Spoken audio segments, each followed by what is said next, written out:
ஓங்கலிடை வந்து உயர்ந்தோர் தொழ விளங்கி ஏங்கொலி ஞானத்து இருளற்றும் ஆங்கம் இவற்றுள் மின் நேர் தனையாடி வேங்கதிர் ஒன்றே அணையது தன் நேர் இல்லாத தமிழ். தமிழ் தாய்க்கு முதல் வணக்கம். தென்னாடுடைய சிவனையும் குன்றின் மேதேறிய முருகனையும் கடல் கொண்ட பாண்டியனையும் கடாரம் வென்ற சோழனையும் யவனரை கீழமர்த்தி வீரம் சென்ற பாண்டி சேரனையும் ஓருயிராக்கி உணையின்றாள் தமிழன்னை வல்வெட்டி துறையில் பிறந்து தமிழர்கள் ஒவ்வொருவரின் உயிரணுக்களில் நிலைந்திருக்கும் தமிழ் தேசிய தலைவனுக்கு வணக்கம். நீங்க ஆடல் பாடலாம் எல்லாரும் கொஞ்சம் மகிழ்ச்சியா இருக்கீங்க. யாராவது பேசணும்னா ரொம்ப சங்கடமா இருக்குல்ல, மொக்க போட போறாங்க பேசுவாங்கன்னு சொல்லிட்டு. அதுதான் நம்மளோட சிக்கலை. இப்போ என்ன மகிழ்ச்சி பொழுதுபோக்குக்கு நம்ம நிறைய நேரம் செலவிடுறோம். அது நேரம் மற்ற விடயங்களை நம்ம மறந்துடுறோம். பொங்கல்லாம் என்ன? உங்கள் அனைவருக்கும் முதற்கண் செந்தமிழர் பாசறை கோயத்தோட பொங்கல் வாழ்த்துக்களை சொல்லிடுறேன். பொங்கல்னா என்ன? நல்ல சக்கரை பொங்கலை வச்சு சாப்பிடுறது அதுதானே தயிர்முத்தி. பொங்கல்னா நன்றி செலுத்துறது. பொங்கல்னா நன்றி செலுத்துறது. அப்போ உழவுக்கு நமக்கு உறுதுணையாக இருந்த இயற்கைக்கு நன்றி செலுத்துறதுதான் பொங்கல். தமிழர் பண்பாட்டில் பொங்கல் ஒரு 3500 ஆண்டு காலம், அதாவது 3500 ஆண்டு காலத்துக்கு மேலாக அந்த விழாவை நம்ம கொண்டாடிருக்கிறோம். உலகத்திலேயே கொண்டாடப்படுற ஒரு தொன்மையான திருவிழா பொங்கல். மதங்களுக்கு பண்டிகைகள் இருக்கு. இப்போ நம்ம நவம்பர் மாதம் தீபாவளி கொண்டாடணும், அது இந்துக்களுக்கான பண்டிகை. டிசம்பர்ல கிறிஸ்துமஸ் கொண்டாடணும், அது கிறிஸ்தவர்களுக்கான பண்டிகை. இப்ப அடுத்த மாசம் மார்ச் மாசம் நம்ம ஈகை திருநாள் ரமதான் கொண்டாடும், அது இஸ்லாமியர்களுக்கான பண்டிகை. ஆனால் தமிழ் தேசிய இனத்துக்கான ஒரே பண்டிகை பொங்கல். நம்ம எல்லாரும் இணைஞ்சு நம்ம கொண்டாடுற ஒரே பண்டிகை பொங்கல். அதுக்காகத்தான் இந்த விழாவை ரொம்ப திட்டமிட்டு நடத்துறோம். உங்களுக்கு எல்லாம் இது ஒரு நாள் மேல் தெரியும், எங்களுக்கு அது 2 மாச வேலை. 2 மாசம் இதுக்காக உழைச்சிருக்கிறோம். அது விரைந்து முடிச்சிடறேன், கவலைப்படாதீங்க. அதிகமா பேசுவீங்க, பேசக்கூடாதுலாம் நிறைய பேர் சொல்லியிருக்காங்க. அதனால எனக்கு அது எனக்கு இருக்கு, அதனால முடிச்சிருக்கேன்.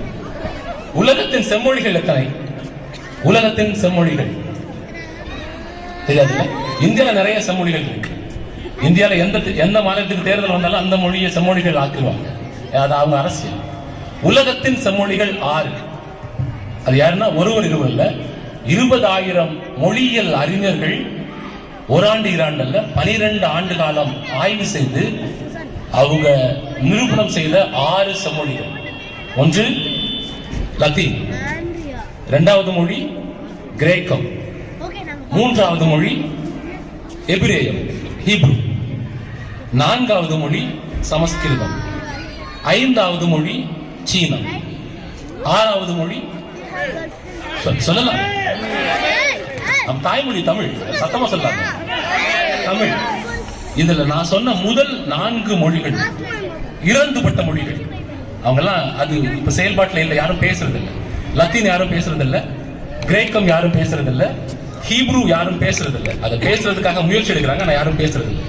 சமஸ்கிருதம் அது ஆலயத்துல சாமிக்கு முன்னாடி இன்னொரு சாமி பாடுவாரு, நமக்கு எல்லாம் தெரியாது. இந்தியாவிலேயே 22,000 பேர் தான் சமஸ்கிருதம் பேசுவாங்க, அது உண்மையானு தெரியாது. 5வது மொழி சீனம், 6வது மொழி தமிழ். இந்த 2 மொழிகள் தான் இன்னைக்கு பேச்சு வழக்கில் உள்ளது. இந்த பேச்சு வழக்கில் இருக்கிற இந்த 2 மொழிகள் 2000 ஆண்டுகளுக்கு மேல் வரலாறு கொண்ட ஒரே மொழி தமிழ் தான். 3500 ஆண்டுகளுக்கு முன்னாடி உள்ள இலக்கியத்தை நம்மளால படிக்க முடியல. அதனால்தான் நம்ம தமிழை கொண்டாடணும், தமிழர்களின் கலை பண்பாட்டு விழுமியங்களை கொண்டாடணும். அந்த ஒரே காரணத்துக்காக தான் இந்த விழாவை நம்ம நடத்திட்டு இருக்கோம். கனியிட ஏறிய சுளையும் முற்றல் கலையிட ஏறிய சாரும் பனிமலர் ஏறிய தேனும் காட்சி பாய்கிட ஏறிய சுவையும் நனிபசு பொழியும் பாலும் தென்னை நல்கிய குடிநிலம் நீரும் இனியன என்பேன். ஆனால் தமிழை என் உயிரென்பேன் கண்டீன் அப்படின்னா, தமிழ் மொழியில என்னோட உயிர் அப்படின்னு சொல்லி பாடி வச்சான். தமிழோட தொன்மைக்காக மட்டும் நம்ம தமிழை போற்றலாமா? தமிழ் ரொம்ப தொன்மையான மொழி, ரொம்ப பழமையான மொழி, அதுக்காக மட்டும் தமிழை போற்றலாமா? இல்ல. தமிழ் நமக்கு வாழ சொல்லி தந்துச்சு, தமிழ் நமக்கு அறத்தை சொல்லி தந்துச்சு, தமிழ் நமக்கு ஒழுக்கத்தை சொல்லி தந்துச்சு. அதனாலதான் தமிழை போற்றோம் இல்லையா? மதங்கள் சொல்லும், இப்ப எல்லா பண்பாடுகளும்